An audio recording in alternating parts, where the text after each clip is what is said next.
Hello check hello hello hello check hello hello hello hello hello hello check hello hello hello.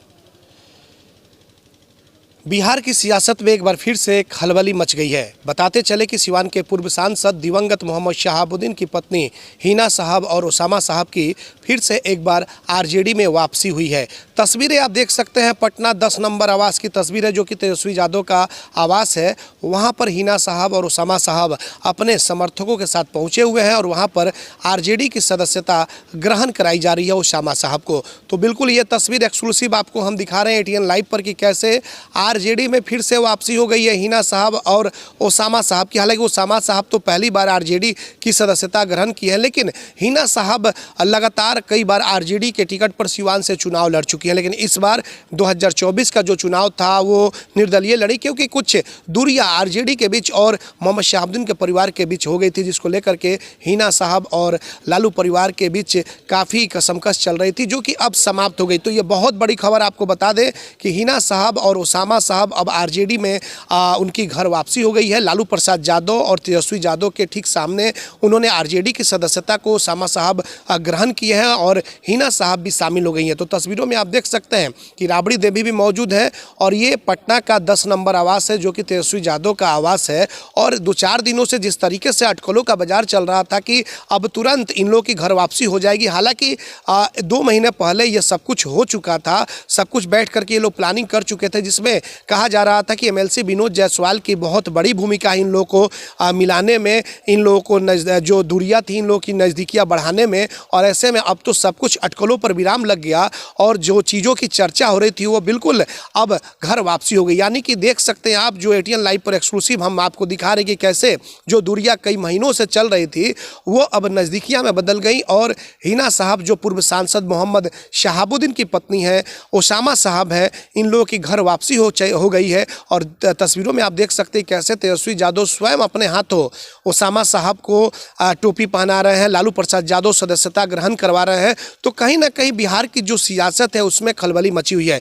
और सबसे बड़ी बात यह है कि अगर आरजेडी अगर हिना साहब को नहीं लेती तो आने वाले 2025 के चुनाव में कहीं ना कहीं राजद को एक बहुत बड़ा नुकसान भी हो सकता था। और इसी को लेकर के तमाम जो लोग थे, चाहे हिना साहब के करीबी थे, कई विधायक थे जो आरजेडी के थे, लेकिन वो हिना साहब के काफ़ी उनसे लगाव में थे, उनसे संपर्क में थे और उन्हें भी लग रहा था कि 2025 का अगर हम चुनाव लड़ते हैं तो कहीं ना कहीं नुकसान हो सकता है। और इस परिस्थिति में दोनों लोगों का मिलन कराया गया है, क्योंकि 2025 का चुनाव है। चर्चा एक चल रही है जोरों पर कि उसामा साहब रघुनाथपुर विधानसभा क्षेत्र से चुनाव भी लड़ सकते हैं, लेकिन ये तो खैर आने वाला समय ही बताएगा। लेकिन इतना जरूर है कि हिना साहब और उसामा साहब के आरजेडी में फिर से वापस आने के बाद से जो 2024 का विधानसभा का चुनाव बिहार में होने वाला है वो कहीं ना कहीं आरजेडी के लिए एक काफ़ी वरदान साबित होगा, काफ़ी ज़्यादा मजबूती मिलेगी। और क्योंकि उन लोगों का अल्पसंख्यक समाज पर बहुत बड़ी पकड़ है। आपने देखा होगा कि जब दरभंगा हिना साहब गई हुई थी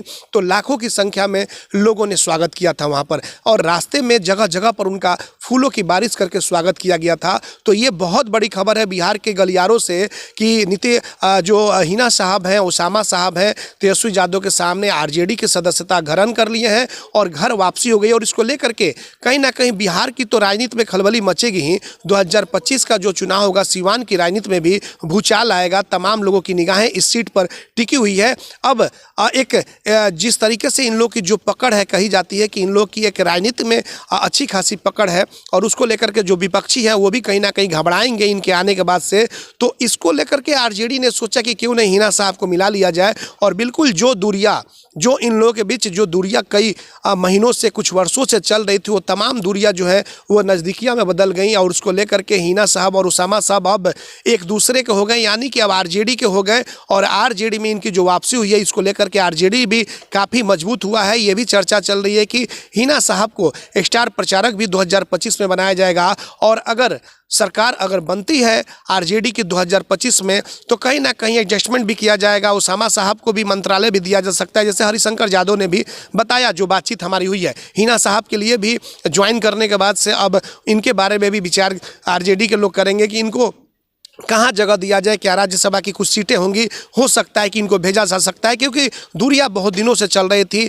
जो दोनों परिवार के बीच गलतफहमियां थी वो तमाम गलतफहमियां समाप्त हो गई है। तो अब वो लोग भी नहीं चाहेंगे कि इनके साथ कुछ इस तरह का किया जाए ताकि फिर से दूरियां हो, और ये लोग भी नहीं चाहेंगे। तो एक दूसरे को मिला करके चलेंगे, और जब एक दूसरे को मिलाकर चलेंगे तो जाहिर सी बात है कि आरजेडी काफ़ी मजबूत होगा। और ऐसे में कहीं ना कहीं जो विपक्ष है, चाहे वो एनडीए हो, एनडीए कहीं ना कहीं थोड़ा सा इन लोगों के आ जाने से जो अल्पसंख्यक का जो झुकाव होता था जेडीयू की तरफ, वो अब सीधे हिना साहब को लेकर आरजेडी की तरफ ही होगा। तो ये बड़ी खबर है जो हम आपको बता रहे हैं कि पटना में जो 10 नंबर आवास है तेजस्वी यादव का, वहां पर हिना साहब और ओसामा साहब का आरजेडी में मिलन हो गया है। हिना साहब, ओसामा साहब की घर वापसी हो गई है। तेजस्वी यादव, लालू यादव, राबड़ी देवी के वहां पर मौजूदगी में इन लोगों ने आरजेडी की सदस्यता को ग्रहण किया, और वहां पर परमात्मा राम जो सिवान के जिला अध्यक्ष हुआ करते थे, लीलावती गिरी और तमाम इनके जो काफ़ी करीबी लोग हैं वो लोग भी वहां पर पहुंचे हुए थे। हमारे सहयोगी आशीष के साथ चंदन कुमार, ATN लाइव, पटना।